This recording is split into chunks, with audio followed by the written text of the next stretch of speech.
This is problem 7.25. It's on page 378. A semicircular rod of weight W and uniform cross-section is supported as shown. Determine the bending moment at point J when the angle theta is 60 degrees.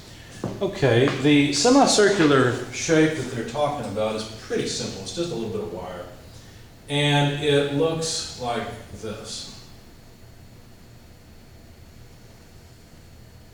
Half of a circle. There's a little rope off to the right. I'm not going to draw that. I'm just going to note that this is point B and there's a rope pulling it. So I just said there's a force there called Bx.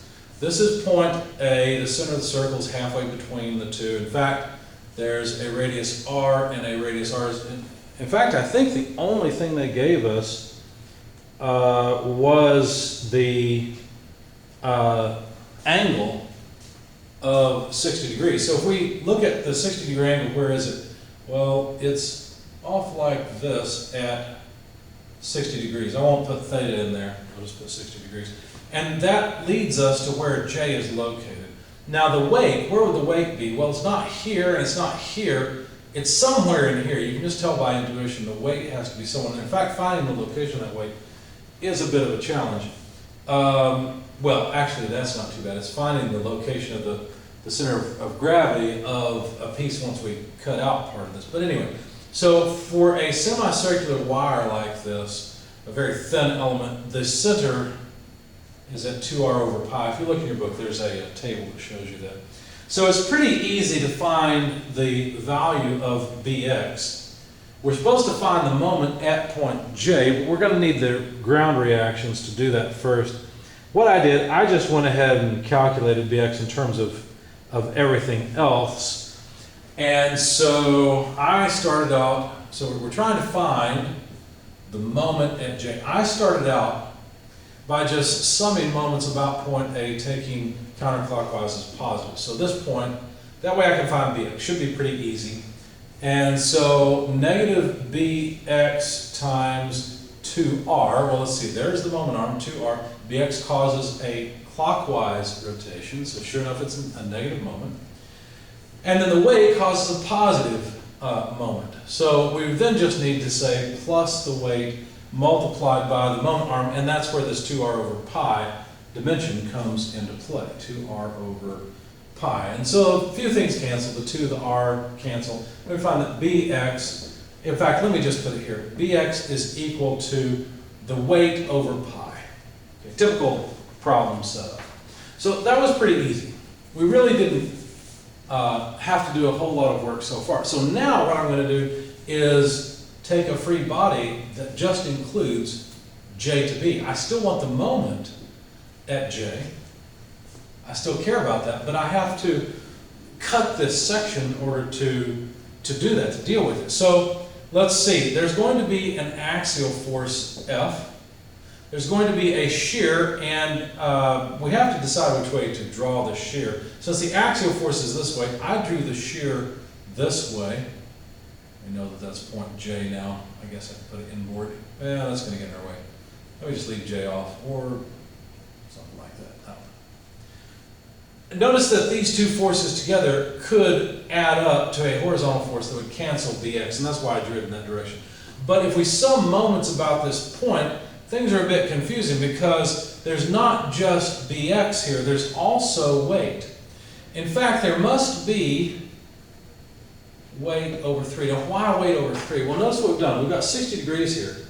60 degrees more plus 60 degrees is the whole semicircle, right? So whatever the semicircle weighed, we only have a third of that because we've only got a third of that section. Now, where is it located? Well, that's a good question. That's a bit of a problem. We'll figure that out. But there's our free body diagram. And, oh, let's not forget, there must also be the moment at J, which we care quite a lot about, Mj. Okay?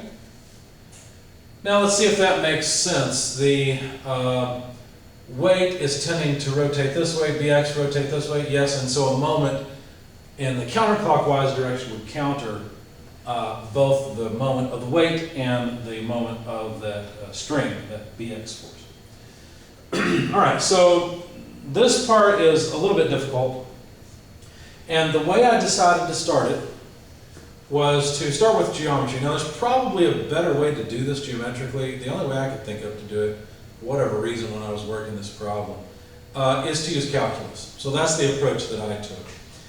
Anyway, if this is a 60-degree angle, so I'm just drawing BJ here. If that's a 60-degree angle, then this is length R and that is length R. However, one length that may be quite useful to me is this distance.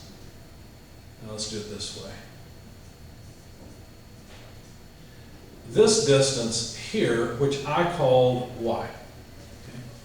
Now it's pretty easy to see that Y is equal to R, all of this, except for this bit of a right triangle, right?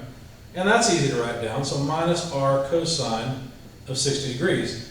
Now, this is the same thing as R times 1 minus cosine of 60 degrees. If you calculate the cosine of 60 degrees, you get half. So 1 minus a half is just a half, so this is just R over 2. So my drawing's not very good. Basically, Y is half of R.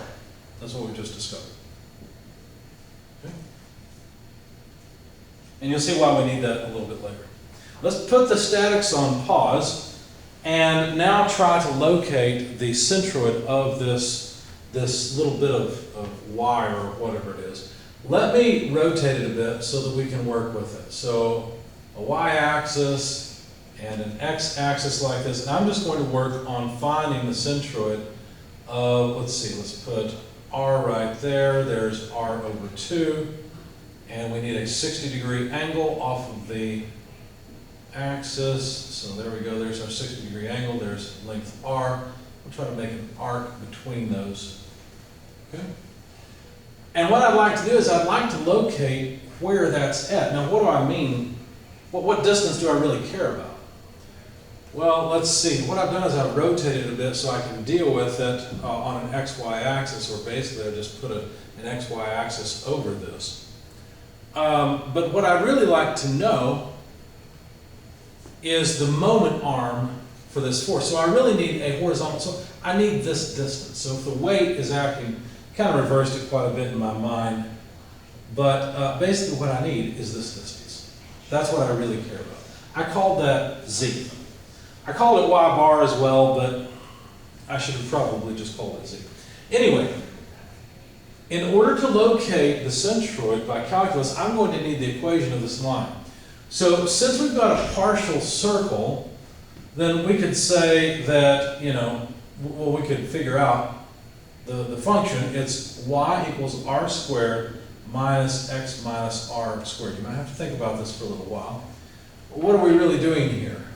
Well, basically what we're saying is Y squared equals R squared minus X minus R squared. All I really did was write down the equation for the center of a circle. Notice it's X minus R quantity squared plus Y squared equals R squared. That should look a lot like the equation of a circle for you. X squared plus Y squared equals R squared, except that the center of the circle is not at the origin, it's offset to the right, so you have to subtract R away from X. So that's how I came up with that equation. So there's our equation. Of course, we're only using it from 0 to R over 2. So X, this is for X between 0 and R over 2, really. Okay, that's all we really need it for. So we're not really talking about the other half of this circle, right? It's the positive half that we care about. Okay. Now, what I did is I went ahead and rewrote this just a bit because you notice you could complete this square. Okay, so we'd have root R squared minus, we're going to have an X squared term. We're going to have, let's see, minus 2 RX terms and plus R squared.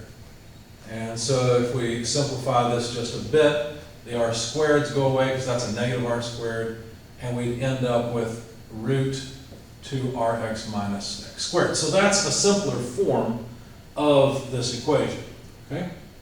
Now let me, I'm going to run out of space pretty quickly, so let me get rid of this intermediate bit and just write down the equation, the simplified version of the equation for Y. It's the root of 2XR minus X squared, okay? Now, what I'd really like to do is find this height, and to find that height, what I'll have to do is integrate y dl divided by the length. Let's just say the length L. Whatever this length is, if I know that, then from chapter 5, I believe it is, the chapter on centroids, this is just an equation that says if you want to find the center of this line, or the centroid of the line, on this axis, there's the equation for it. Where z, in the book they called it y bar, but y becomes confusing a little bit later, I think. So I think because of this over here, I shouldn't have called that, maybe I should have called that z. Anyway, the point is that this distance is r over 2. Anyhow, and if I had integrated in polar coordinates, it might have been easier as well, but I didn't. I bit the bullet and did it the hard way.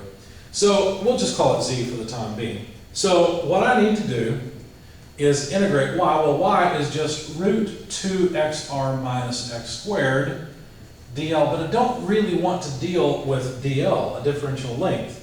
And I'll of course have to integrate that. I would rather integrate this over x. I'd like to integrate from 0 to r over 2, because that's as far as it goes over, okay? Not to r, but to r over 2, because that's where this point's located, or that point where I want to end my integration, okay? So, let's figure out dl. If you zoom in on part of this, what would dl be? dl would just be the slope, right? So dl, the slope, would be equal to, we're taking a differential length, dx dy, well, that would be equal. It's just they'd be related by a right triangle, right? Depending on exactly where we are, there's going to be more or less dx and dy, right? Over here, there's no dx, there's only dy, and as we move up, there becomes more and more of dx and less of dy. Anyway, but wait a second. I have an equation for y in terms of x, right? Oh, let's not do that yet. So from this triangle, dl squared would be equal to dy squared plus dx squared, right? So that's what that triangle teaches us. Wherever we are, dl squared is dy squared plus dx squared. And so what I really wanted from this triangle, forgive me for erasing it, what I really wanted was to say dl, this thing I need, is the square root of dx squared and dy squared. And I put dx squared for whatever reason. It doesn't really matter that we're just adding. Okay, so that's what dl. So if I could just get dx squared, dy squared, I could replace dl with it. Okay. Now, if I take this equation and say, you know, I want to get dy, well, let's differentiate it. dy with respect to x, let's differentiate this with respect to x. So this is the same thing as 2xr minus x squared to the 1/2 power. Well, something to a power, when you differentiate it, you pull down the power, right, 1/2, and you take 1 from it, so that would give you 2xr minus x squared to the negative first power. But since this is what is it, compound function, whatever it is, I have to differentiate the outer function first, that's the half power function, and then multiply by the derivative of the inner function. So I need to now multiply by the derivative of this function with respect to x. Well, the derivative of 2xr with respect to x is just 2r, and the derivative of negative x squared is just negative 2x. So notice that the 2's cancel nicely, and what we've got, since this is just an inverse, we have r minus x divided by the square root of 2xr minus x squared. That is dy by dx. And so we can rearrange this and say, well, in that case, encroaching on this, let me erase this a little more because we don't, shoot, I probably should have erased that. Let me put it up here. dl equals root dx squared plus dy squared. Okay? So if I just want dy, well then multiply by dx. It's r minus x dx divided by root 2xr minus x squared. Okay. So there's dy. Okay. That's not what I really need. I need dy squared. Okay, let's do that next. Sure, I need some updating, doesn't it? So dy squared is just the square of this. So that would be r minus x squared, I want to make sure I don't make any mistakes, times dx squared over, well, this is a square root, so it's just 2xr minus x squared when we square it. Right? Okay, that's helpful, because now we can go back to dl and say, well, dl then must be equal to the square root of dx squared plus dy squared, but dy squared is just this. It's r minus x squared over 2xr minus x squared dx squared. Now notice what happens. Dx squared is a common factor, and we can pull it out from underneath the square root. So when we factor it out, what we have is a 1 left here, and just dx like that. So dl in terms of dx, we need this factor. It depends, obviously the length L depends on exactly where we are along the x-axis, but there's the equation for it. So now we can make the substitution here and say that this must be equal to the, let's see, will I have room to write it? I don't think I will. Let me put it down here. So z would be equal to, and of course z is this height that I need, so I'll have to integrate now that I've got a proper dx. I can integrate from 0 to here, r over 2 of, and don't forget we have to divide by the length. We'll figure out the length a little bit later of this segment. But anyway, we need the square root 2xr minus x squared dl, but dl is dx multiplied by root 1 plus r minus x squared over 2xr minus x squared. Now this doesn't look like much,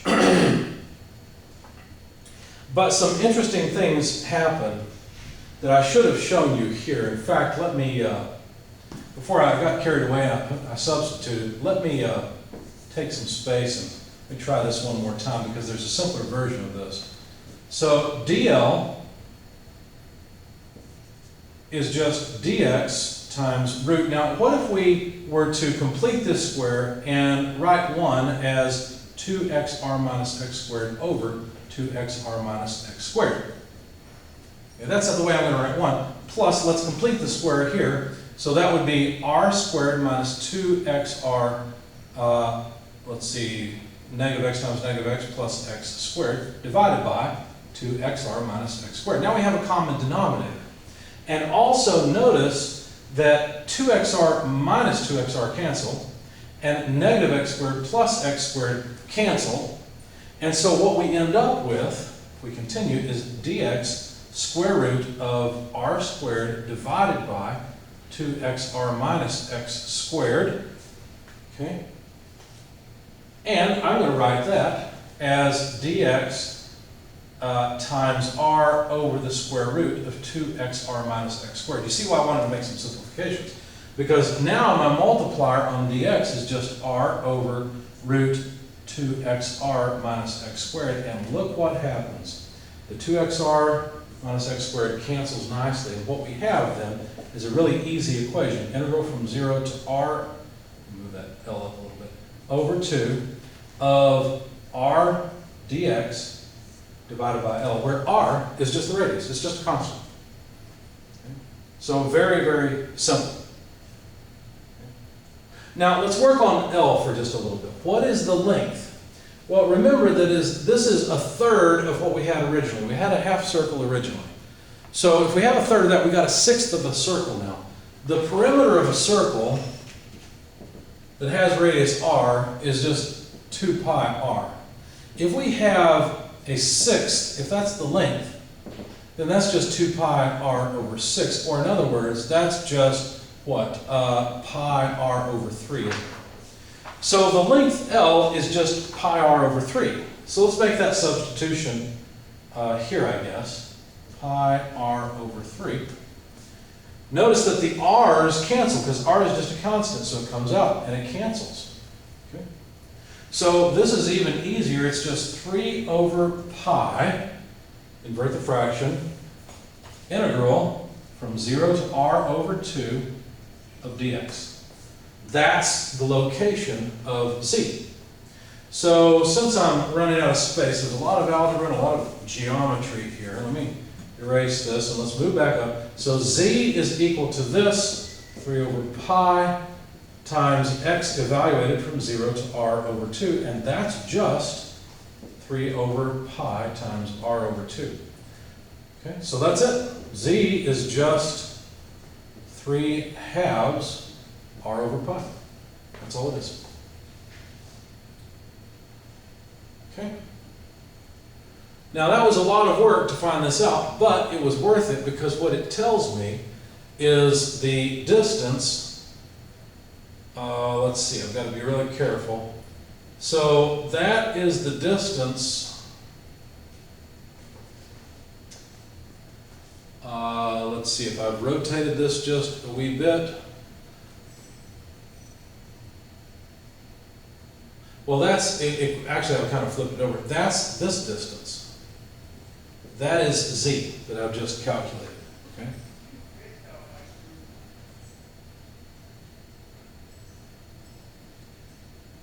And I didn't really call it z in my solution, so sorry, I'm being confusing here. But anyway, the moment arm that I need is the distance from here to here. That's what I really call it. That's what I actually call z in my solution. So if you look at my solution later, you'll see what I mean. But notice that this is the, I don't know what to call it. Let's call it y now, I guess. Why not? So that's the dimension I want. So if I knew the overall dimension here, then I could subtract z from it and away we go. Well, that's not too bad. Because, let's see, if this is length r, right, which looks like, let's see, how do we look at that? Let me think just a second. Yeah, okay. So let me make a drawing. So, in fact, I already have it here. Losing my place. So the length from here to here is just the sine side of this right triangle. So the length from here to here is just r sine of 60 degrees. Okay? So now, the distance y that I care about should be all of the length r sine 60 degrees minus what I had to do all this calculus for, 3 over 2 pi r. See? So there's the dimension y that I need in order to finally get into the statics of all this. Okay, so much for the geometry. I probably should have just stuck that geometry in SOLIDWORKS, and I didn't do it. I did it all by hand. But the reason I actually did try it in SOLIDWORKS, the problem is in SOLIDWORKS you can't find the centroid of a line that's just made up of points. You have to actually make a shape out of it as far as I can tell. So I went ahead and went through the calculus. So now let's finally sum moments about point J taking counterclockwise as positive. Now we've got the moment mj that exists within the material, and only the weight and bx have a moment. Now the weight has a negative moment because it tends to cause a positive rotation about point J, so minus y, finally, r times, let me factor the r out, sine of 60 degrees minus 3 over 2 pi. Okay, so that's just the moment arm, multiplied by weight over 3. That's the force that acts at that point. Okay, a lot of work, a lot of pain, but there we go. The other thing I need, and I think I've just erased, the other thing I need is this other distance, but remember that's just r over 2. Bx also causes a negative moment, so minus bx, well, bx is just w over, let me be consistent. Let me put the distance first. So the moment arm is r over 2, and then the force bx is just w over pi. Okay. This sum has to be 0. So in other words, mj has to be equal to that whole mess. Okay, so let's simplify things just a little bit. Notice that there's a W and an R in both these terms. Let's just pull that out. WR. We're taking these to the other side, so they will become positive. We'll factor out the W and R so we don't have to mess with it. And then we'll have sine 60 degrees minus 3 over 2 pi, all divided by 3 from there. Plus, remember we move this to the other side, the RWR out, 1 over 2 pi. There we go. So when you plug all of this into your calculator, you will find that the number here, WR, comes along to the right. Notice we don't know the weight and we don't know the radius R, but that number is just 0, well, it's approximate, I had to round it off, 0.2887, and of course this moment is in the counterclockwise direction. Okay? So there we go, that's the answer. There's the moment at point J. It's about 29% of W times R in the counterclockwise direction.